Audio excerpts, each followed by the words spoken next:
காட்டுல மழை காலம் ஆரம்பிச்சிருச்சு. பறவைகள் தங்களுடைய கூட்டுல சந்தோஷமா வாழ்ந்துட்டு வந்தாங்க. அந்த காட்டுல வாழுற மீனுக்குருவி சமையல் செய்யறதுக்காக எல்லா பொருட்களையும் எடுத்து வச்சிருந்தது. ஆனா விறகு மட்டும் சேர்த்து வைக்க மறந்துருச்சு. இந்த இந்த மழை காலத்துல காஞ்ச விறகு நான் எங்க போய் தேடுறது அப்படின்னு சொல்லிட்டு ரொம்ப டென்ஷனா இருந்துச்சு. அந்த சமயத்துல மீனுக்குருவியுடைய 2 குழந்தைங்களும் கிச்சன் பக்கம் வந்தாங்க. அம்மா அம்மா, எனக்கு பக்கோடா செஞ்சு தாங்கம்மா. மழை பெய்யும் பொழுது செஞ்சு தரேன் சொன்னீங்களே, அதை செஞ்சு கொடுங்கம்மா. அம்மா, எனக்கு பக்கோடாலாம் வேண்டாம். எனக்கு பஜ்ஜியும் சட்னியும் வச்சு செஞ்சு கொடுங்கம்மா. ஏற்கனவே சின்ன குருவி ரொம்ப டென்ஷனா இருந்துச்சு. குழந்தைங்க மாறி மாறி ஒவ்வொன்றா கேட்க கேட்க இன்னும் கொஞ்சம் டென்ஷன் அதிகமாச்சு. அதனால சின்ன குருவி ரொம்ப கோவமா 2 பேரையும் திட்டி அனுப்பிருச்சு. அதனால 2 குழந்தைங்களும் ரொம்ப சோர்வா இருந்தாங்க. அம்மா ரொம்ப கோவமா பேசிட்டாங்கன்னு சொல்லிட்டு 2 குழந்தைங்களும் ரொம்ப சோகமா தலையை கீழே குனிஞ்சுக்கிட்டு உட்கார்ந்துருந்தாங்க. கிச்சன்ல இருந்து மீனுக்குருவி வந்துச்சு. இந்த 2 குழந்தைங்களையும் பார்த்ததும் ரொம்ப சோகமா இருக்கிறத பார்த்து குலுங்கி குலுங்கி சிரிக்க ஆரம்பிச்சது.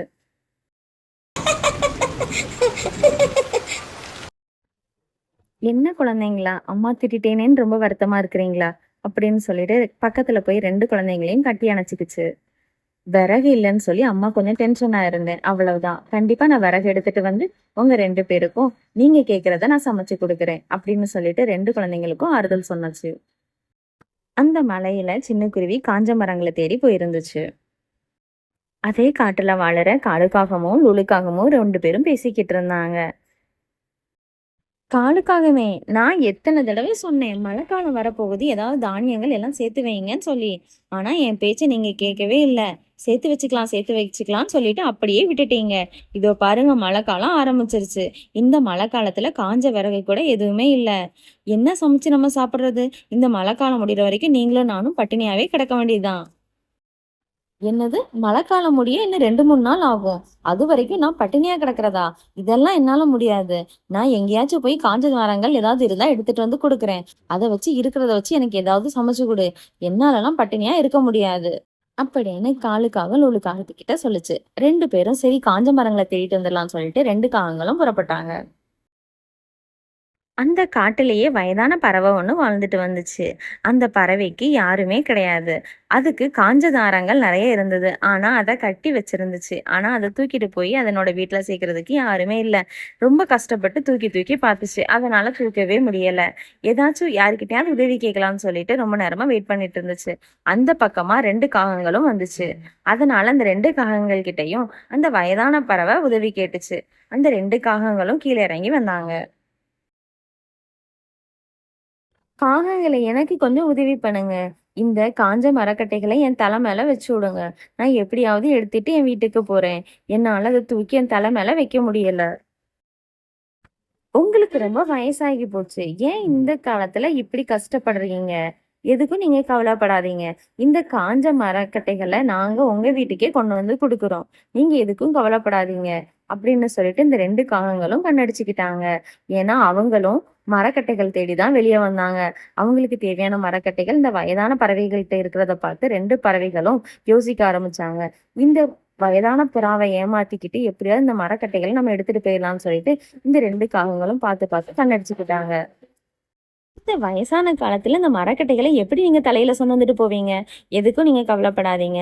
நாங்க இருக்கிறோம். நாங்க 2 பேரும் உங்களுக்கு மரக்கட்டைகளை சுமந்து உங்க வீட்டு வாசல்லயே கொண்டு வந்து இறக்கி கொடுக்குறோம். போதுமா அப்படின்னு சொல்லிட்டு இந்த வயதான புறாவை முன்னாடி பறக்க சொல்லிட்டு இந்த 2 காகங்களும் மரக்கட்டைகளை எடுத்துக்கிட்டு அந்த வயதான புறா பின்னாடியே பறந்து போனாங்க. கொஞ்ச தூரமா அவங்க பின்னாடியே பறந்து போனாங்க. வாங்க காகங்களே வாங்க. இன்னும் கொஞ்ச தூரம் தான் எங்க வீடு இருக்கு. நீங்க சிரமப்படாம எடுத்துட்டு வாங்க. வாங்க வாங்க. இன்னும் கொஞ்ச தூரத்துல தான் எங்க வீடு இருக்கு அப்படின்னு சொல்லிட்டு இந்த வயதான பறவை முன்னாடி பறந்து போய்கிட்டு இருந்தது.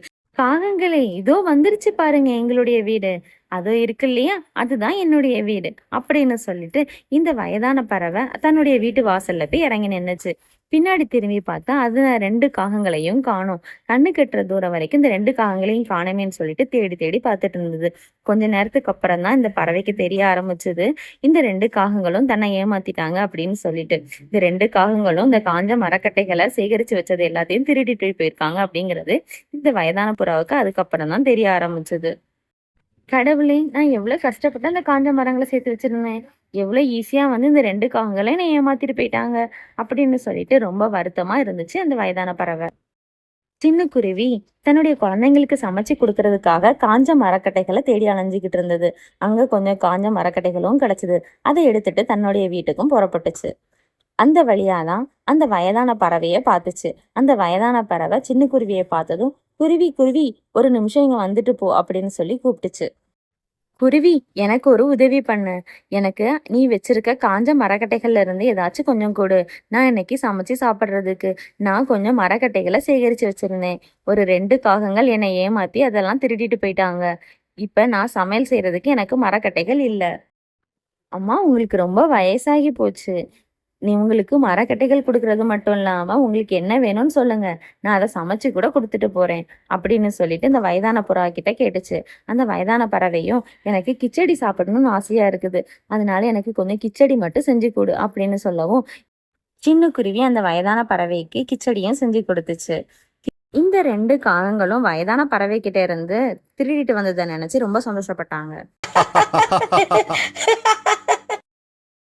"நீ கேட்ட மாதிரி விறகு கட்டைகள திருடிட்டு வந்து குடுத்தாச்சு. எனக்கு ஏதாவது சமைச்சு குடு" அப்படின்னு சொல்லிட்டு காலுக்காகம் லூலு காகத்துக்கிட்ட சொல்லுச்சு. அதுக்கு லூலு காகம், "என்ன, விறகு கட்டை மட்டும் இருந்தா போதுமா? சமைக்கிறதுக்கு தேவையான தக்காளி, வெங்காயம் இதெல்லாம் வேண்டாமா? இதெல்லாம் இல்லாம நான் எப்படி சமைக்கிறது? போய் அதெல்லாம் வாங்கிட்டு வாங்க. அப்பதான் சமையல் செய்ய முடியும்" அப்படின்னு சொல்லிட்டு லூலு காகம் காலு காகத்துக்கிட்ட சொல்லுச்சு. "என்னது, வீட்டுல வெங்காயம், தக்காளி கூட இல்லையா? இது கூட இல்லன்னு சொல்லியிருந்தா நான் விறகு கட்டை கூட எடுத்துட்டு வந்து குடுத்துருக்க மாட்டேன். உங்களுக்கு சாப்பாடு வேணும்னா வெங்காயம், தக்காளி வாங்கிட்டு வந்து குடுங்க. ஏதாவது உங்களுக்கு சமைச்சு குடுக்குறேன்" அப்படின்னு சொல்லிட்டு லூலுக்காகவும் காலுக்காகத்துக்கிட்ட சொல்லுச்சு. "குருவி, எனக்கு கொஞ்சமான கிச்சடி போதும். மீதி இருக்கிற கிச்சடிய உங்க வீட்டுக்கு எடுத்துட்டு போ. நீயும் உன்னுடைய குழந்தைங்களும் சாப்பிடுங்க." "ஐயோ அம்மா, அதெல்லாம் எங்களுக்கு எதுவும் வேணாம். நான் விறகு கட்டைகள் எடுத்துட்டு போய் என்னுடைய குழந்தைங்களுக்கு அவங்க கேட்கறத நான் சமைச்சு குடுக்குறேன்." "குருவி, நான் சொல்றத கேளு. எனக்கு கொஞ்சமான கிச்சடி அளவே போதும். மீதி இருக்கிற கிச்சடிய நீயும் உன்னுடைய குழந்தைங்களும் சாப்பிடுங்க. நீ இனிமேல் தினமும் எங்க வீட்டுக்கு வா. எங்க வீட்டுல அரிசி, தானியங்கள், காய்கறிகள் எல்லாமே இருக்குது. வந்து எனக்கும் சமைச்சு குடுத்துட்டு மீதி இருக்கிற சாப்பாட உங்க வீட்டுக்கு நீ எடுத்துட்டு போ" அப்படின்னு சொல்லிட்டு இந்த வயதான புறவை இந்த குருவி கிட்ட சொல்லுச்சு. குருவியும் மீதி இருக்கிற கிச்சடிய எடுத்துட்டு தன்னோட வீட்டுக்கு புறப்பட்டுச்சு. குருவியும் கிச்சடிய கொண்டு போய் தன்னுடைய குழந்தைகள் கிட்ட கொடுத்துச்சு. கிச்சடிய எடுத்துட்டு போய் தன்னுடைய குழந்தைகள் கிட்ட கொடுத்துச்சு. குழந்தைங்களும் ரொம்ப சந்தோஷமா அத வாங்கிக்கிட்டு சாப்பிடவும் ஆரம்பிச்சாங்க. குழந்தைங்கள் கிட்ட நடந்தது எல்லாத்தையும் எடுத்து சொல்லுச்சு. அந்த வயதான பறவைய நம்ம காட்டுல வாழுற 2 காகங்கள் தான் ஏமாத்திருக்காங்க அப்படின்னு சொல்லிட்டு இந்த 2 குழந்தைகள் கிட்டயும் எடுத்து சொல்லுச்சு. அந்த சமயத்துல யாரோ கதவு தட்டுற சத்தமும் கேட்டுச்சு.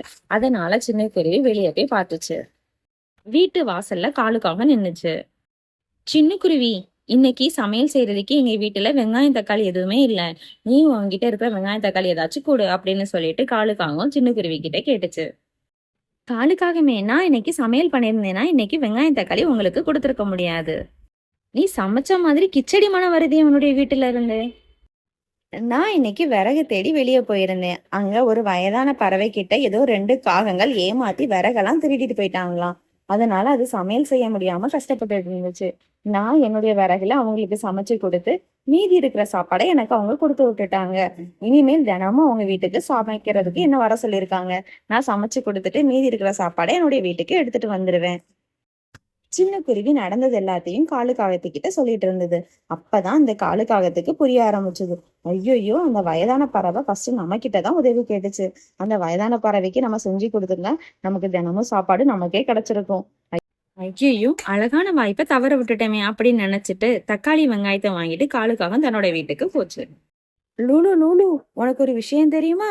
நம்ம ஏமாத்துனமே அந்த வயதான பறவை சின்ன குருவி கிட்ட உதவி கேட்டிருக்கு. சின்ன குருவியும் அவங்களுக்கு கொஞ்சம் விறகு கட்டையும் கொடுத்து சமைச்சும் கொடுத்துட்டு வந்திருக்கு. மீதி இருக்கிற சாப்பாடு எல்லாத்தையும் அந்த சின்ன குருவியே எடுத்துக்க சொல்லியிருக்கான்.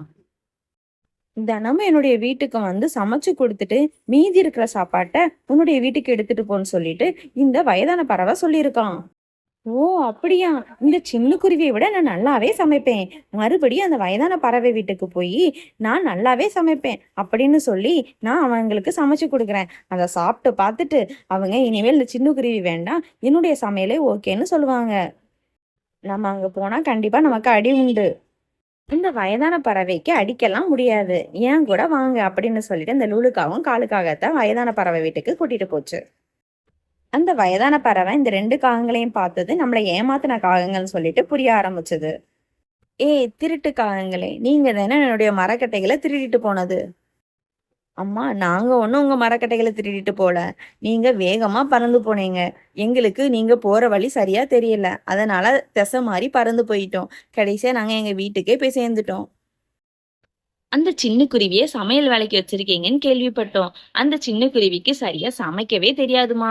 ஆனா நான் சூப்பரா சமைப்பேன். என்னுடைய சமையல ஒரு தடவை சாப்பிட்டு பாருங்க.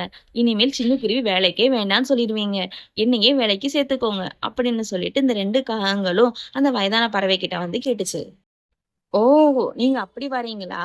நீங்க என்ன ஏமாத்துனவங்க தானே. உங்களுக்கு சரியான பாடத்த கத்து தரேன் நானு அப்படின்னு சொல்லிட்டு இந்த பறவையும் யோசிச்சுது. சரி, சரி. நீங்க 2 பேரும் உள்ள போய் எனக்கு வெள்ள சாப்பாடும், சாம்பாரும் சமைச்சு வையுங்க. அப்படின்னு சொல்லிட்டு இந்த 2 காகங்களையும் சமையல் அறைக்குள்ள விட்டுச்சு. எப்படி தந்திரமா பேசி வேலைய வாங்கியாச்சு பாத்தீங்களா? அப்படின்னு சொல்லிட்டு இந்த 2 காகங்களும் கிச்சனுக்குள்ள போய் சமையல் வேலைய பாத்துக்கிட்டு இருந்தாங்க. அந்த சமயத்துல வெளியே இருந்த வயதான பறவை வெளி டோர பூட்டிருச்சு. அத பூட்டி முடிச்சதும் திருடேன், திருடேன், திருடேன்னு கத்த ஆரம்பிச்சது. மேல பறந்துட்டு இருந்த பறவைகள் எல்லாம் சத்தம் கேட்டு கீழ இறங்கி வந்தாங்க. வயதான பறவை கிட்ட நடந்தது எல்லாத்தையும் கேட்டாங்க. என் வீட்டுக்குள்ள திருடன் வந்துட்டான். அவன் தினமும் என்னுடைய வீட்டுல இருந்து பொருட்கள் எல்லாம் திருடிட்டு போறான். இன்னைக்கு கையும் களவுமா மாட்டிக்கிட்டான் அப்படின்னு சொல்லிட்டு மற்ற பறவைகள் கிட்ட சொல்லுச்சு. பட்ட பகலே திருடன் வீட்டுக்குள்ள புகுந்துட்டானா? இவனை சும்மாவே விடக்கூடாது. இவனுக்கு கொடுக்கிற பாடத்துல இனிமேல் வீட்டு பக்கம் எவனும் திருட வரக்கூடாது அப்படின்னு சொல்லிட்டு மற்ற பறவைகளும் முடிவு பண்ணாங்க. எல்லா பறவைகளும் சேர்ந்து நல்ல டம்மு டம்முன்னு நல்லா அடி அடின்னு அடிச்சாங்க இந்த 2 காகத்தையும். ஐயோ வலிக்குது, என்ன விட்டுருங்க, என்ன விட்டுருங்க, ஐயோ வலிக்குது விட்டுருங்க, ஐயோ என்ன வலிக்குது விட்டுருங்க விட்டுருங்கன்னு இந்த 2 காகங்களும் எவ்வளவோ கத்துச்சு. இந்த 2 காகங்களையும் அடிச்சு வெளியே தூக்கி போட்டுட்டாங்க. லூலு, நான் அப்பவே சொன்னேன் அங்க போக வேணாம், நமக்கு அடிதான் கிடைக்கணும். நீ என் பேச்ச கேட்டியா? அந்த வயதான பறவையால அடிக்க முடியாதுன்னு நினைச்சேன். அத ஆளை கூட்டிட்டு வந்து அடிக்கணும்னு நான் என்ன கனவா கண்டேன்? இந்த ஸ்டோரி பிடிச்சிருந்தா லைக் பண்ணுங்க, ஷேர் பண்ணுங்க, சப்ஸ்கிரைப் பண்ணிக்கோங்க. பாய்.